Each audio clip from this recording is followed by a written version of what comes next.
ইনবক্সে মেসেজ আসবে কিন্তু সিন হবে না, রিপ্লাই পাবে না, পরে থাকবে ওইভাবেই।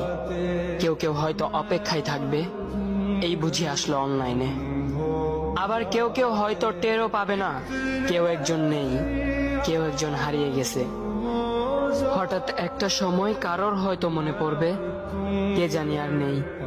কষ্ট করে নামটা সার্চ করবে, পুরনো ভিডিওগুলো দেখবে আর ভাববে হুট করে কোথায় চলে গেল। আবার কেউ কেউ হয়তো একদিন দুই দিন না পেয়ে ফ্রেন্ড লিস্ট থেকে আনফ্রেন্ড করে দেবে।